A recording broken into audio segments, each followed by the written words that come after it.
Yo, what's going on, yo? I'm JBHOOPS, and today I'm breaking down the game of the OTE MVP and Finals MVP, Ausar Thompson. The 6'7" wing is a tremendous athlete with awesome two-way upside and a ton of skill, and he could potentially be a top 5 pick in the 2023 draft. First up, I want to go over his stats for the season.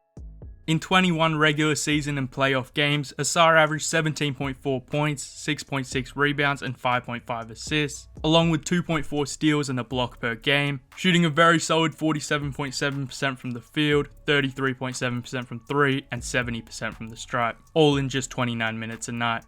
And now let's just get right into it and break down his game. Starting off with one of his greatest strengths, which is his defensive versatility. Ausar Thompson has an argument to be the best and most versatile defender in the class. He's got good size at 6'7" with a 6'10" wingspan. He's an excellent mover and athlete and has amazing defensive instincts. He can be incredibly disruptive, but also sound and sturdy positionally and one-on-one.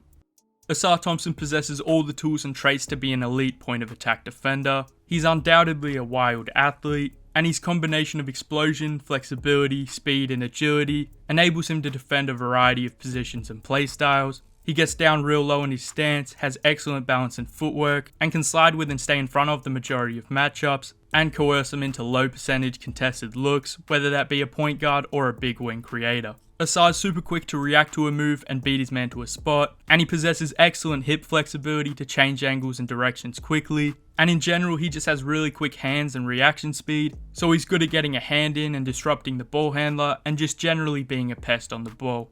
Although there are definitely still things he needs to work on. Thompson can be too upright at times, which leads to easy blow-bys and him getting taken out by screens, and this rigidity also limits him as a driver, but I don't think it's a flexibility or mobility issue. It's more so him not being locked in and actively concentrating on staying down in his stance.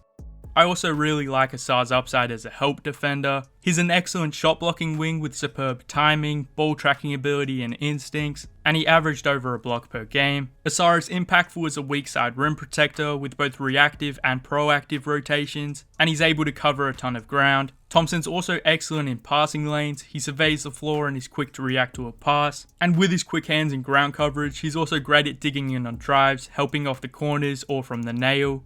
Similar to his on-ball defense, he also has some things to clean up off the ball. His closeouts can be pretty rough at times, with Ausar biting on fakes or overcommitting to the closeout, and being too high to chop his feet and block off the drive. And there's also other obvious things he'll need to improve on, like his body and strength, navigating screens off the ball, and overall discipline with gambling for steals and chasing blocks. But all in all, Ausar Thompson is a special defensive prospect, with scary potential both on the ball and in help, and I believe he could develop into an all-defensive caliber wing, given his tools, feel, and innate skill. Now I want to talk about his finishing. Ausar Thompson might not have the same level of burst as his twin brother Amen, but he's still a fantastic athlete in his own right. He's quick and powerful, incredibly smooth and fluid, and just has that effortless bounce. He's a phenomenal cutter and just has that feel of when to go, so he'll get a lot of easy finishes diving off of penetration, and getting a few backdoors off in DHO actions, and even a few lob sets, which aren't really run in the NBA, but a team could definitely include them for an athlete like Ausar. I also really like his upside as a second side operator. He's capable of draining catch and shoot threes, is an impressive playmaker off curls and handoffs, and can be really damaging when attacking tilted defenses and attacking off the catch. I've also been impressed with Ausar's touch. He made a lot of impressive finishes in the paint, but despite that, finished just over 40% of his layups in the half court, which is a very low figure. So whilst there were some incredible flashes, he also missed a ton of easy ones around the basket. Whilst Ausar isn't as effective finishing at the rim in the half court, he is absolutely dominant in the open floor, scoring 5.3 points per game and converting on 73.4% of his rim attempts in transition. He's quicker than everyone, can handle the rock, go coast to coast, and survey the floor before choosing to find a teammate or finish on his own. So I don't expect Ausar to be a phenomenal finisher at the rim from day one, but I think with NBA spacing and a bit of time, he's going to be an incredible finisher, super efficient, and his athleticism and speed is going to cause issues for the opposing teams. Now moving on to his potential as a creator, I really like Ausar's upside as a shot creator. He has an excellent handle and can use it along with his great hip flexibility and burst to create a ton of separation and set up his shot. And he's had a few smooth looking pull-ups even with his 2-motion jumper. Starting off with his ISO drives, Whilst he doesn't have the same burst and explosion as a man, Ausar can definitely still break his defender down and create an advantage to get downhill. It's a lot less pure athletic dominance and more craft and creativity with Ausar. He effectively uses his handle to shift defenders' balance and get a step on them. He takes long strides, is super quick, and is definitely still a great athlete. His creativity and pacing help him to evade and slither through defenders to get to the basket. He uses an array of fakes, gathers, sidesteps, and crosses to manipulate defenders and create a look for himself. His touch is really solid in the in-between area, and he can draw fouls and finish through contact, although he struggles with contact before taking off and is better at adjusting in the air, so in turn he misses a lot of gimmies around the cup, and that's reflected by his low rim percentage in the half court like I touched on earlier. At times he can struggle to create separation or get by his defender, as he just doesn't possess that otherworldly burst that a man does, and there'll be times where he drives without a plan or doesn't recognize the help coming over, resulting in a turnover or a forced contested shot. And now onto the pull-up shooting aspect of creation. With Ausar's handle and athletic tools, he can string together combos, throw in hesitations, change his pace or direction, and explode to freeze his defender, so that he can get all the way to the rim or stop in a dime and rise into his shot. His pull-up itself looks relatively smooth, he has a high release, he's able to control his momentum and balance himself so he's comfortable getting his shot off, and his touch is quite soft, although he does also throw up some pretty ugly ones when he's defended tightly, given his two-motion jumper and low arcing shot. In totality, Ausar wasn't a particularly effective pull-up shooter, knocking down just 32.8% of his off-the-dribble jumpers, so he will have to be more efficient or defenders will sag all the way off him, but his combination of advanced handle, explosion and touch is promising with his projection as an on-ball creator, so I'm still a huge believer in Ausar Thompson's upside as a creator, and if he lands in a good spot, he could be a very versatile and damaging scorer.